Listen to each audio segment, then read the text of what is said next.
Very last question, everybody can handle this one. If there is one specific goal that you have if you're elected to another term, is that one specific thing that you would like to see happen with Dublin schools? Who wants to start?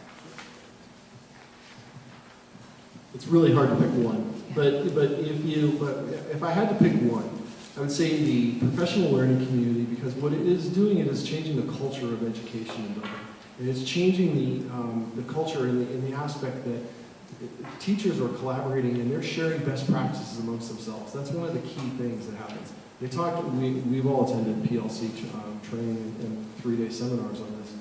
And what it has to do is they say sometimes that education is one of the loneliest professions, in that you're handed your class list in August and a key to your classroom and C in June. And the idea is it shouldn't be like that. You should not be teacher roulette where they say, oh, be sure you get that teacher, or make sure you don't get that one. And so the idea is that teachers are getting together, sharing results, and they're sharing data, and they're saying, okay, well, your students are learning, the times tables here in this grade, particularly well. Mine aren't. What are you doing, or what could I use, in my instruction that is obviously working in yours? And what that will do is and this is a process that will take a long time to kind of gradually get implemented, but I really have a tremendous amount of credit and appreciation to our teachers and our staff for the fact that they are embracing, they're open to this idea. It's doing great things. It's, I think, one of the primary reasons our results have been improving the level to which they are. And if we continue to move forward on that, we will continue to improve our educational results, which at the end of the day, if we prepared our kids really well at the time we hand them their diploma, and when they graduate from high school, then we've done our job.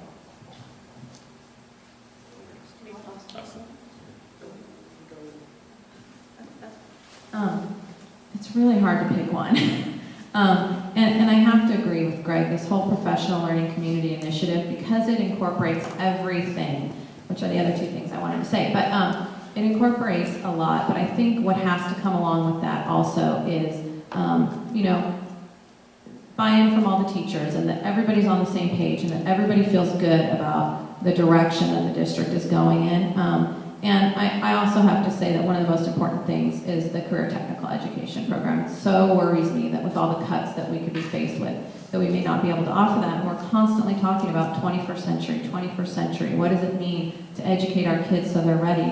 And we really have to stay focused on that, and that is incorporated in professional learning communities because all of the collaboration and finding access so kids that are taking 5 AP classes can also explore a career pathway and do those kinds of things. So really just continuing to think along those lines of what is going to make our kids the most successful when they leave here.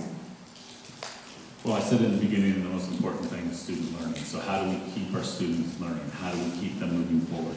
How do we go from 4 of the 5 key subgroups being above 800 to all 5 subgroups being above 800? How do we get those students that are far below basic and basic at every grade level proficient in advance? And we do that through the professional learning community model, through collaboration. We focus on what the students need. We have to keep the career technical education going, as Amy said, because that's part of making our students well-rounded.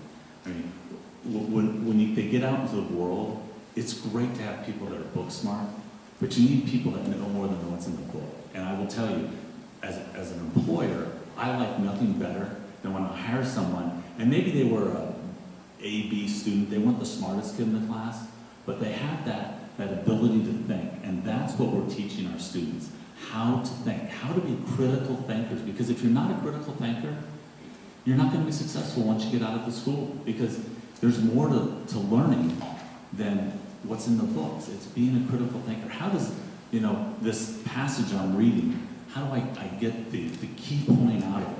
And I know Mrs. Cunningham is very proud of her husband for actually talking about getting key points out of something, of reading. So, but that's the key. That's what we have to do. That's how our focus has to be. How do we continue to make our students critical thinkers? How do we make them successful so when they graduate, they're ready for career or college? And not all our students are going to go to college right away. Some are going to go work for a while. But we have to make sure that they're ready and that they're critical thinkers.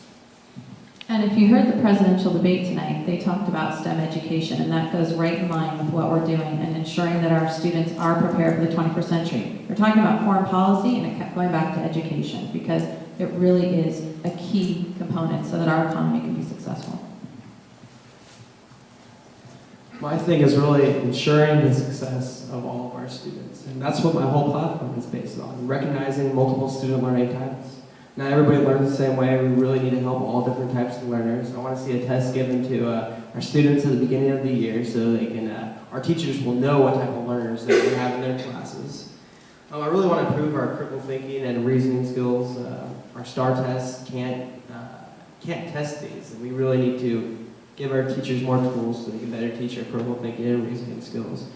I want to help our students who want to achieve higher SAT and ACT scores. Our SAT scores are one of the lowest in the surrounding areas, and I really want them to help give them the tools so they can score higher on these tests. And then the last thing is really want to keep our RLP program successful.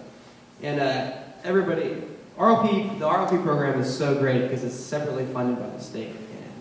Everybody talks about how great these programs are and how we want to see this program be successful.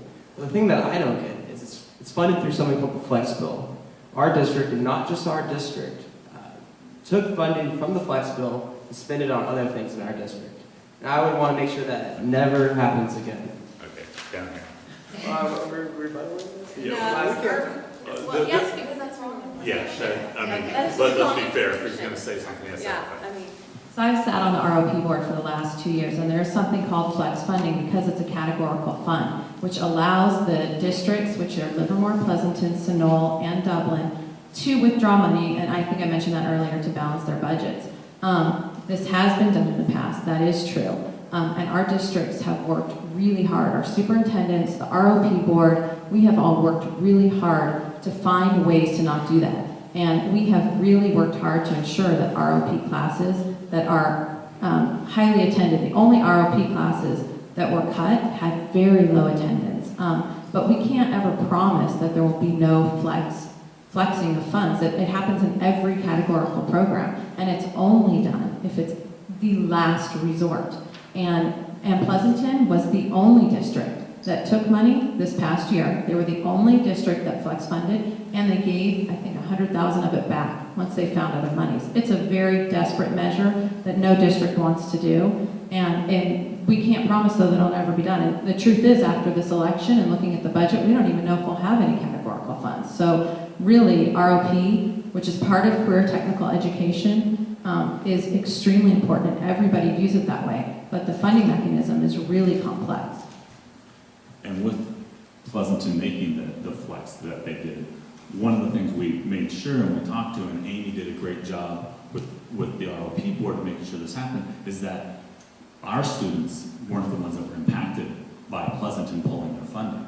And so, we can't control Pleasanton, we can't control Livermore, we can't control Sonoma. We can control Dublin, and we do everything we can to keep those programs alive. And so when funding was cut by Pleasanton, we said, your students are going to be impacted, not our students, and that's what happened. So, we don't control other districts, and we can't control what Sacramento gives us. I would love to say I would never cut funding for ROP, but there might be one day if I have a choice, and the choice is we have teacher cuts or we trim back on ROP. I've made those tough decisions. I've made the tough decisions about budgets and having to cut people. The hardest decision you will ever make is having to tell people they're going to land lost. And we never want to have to do that. right, that is going to be the last word. I get a chance. No, I'm going to call this last word. We're going to say goodnight. It is 9 o'clock. We want to thank the candidates for coming out. We want to thank all of you guys for coming out. Thanks for very much.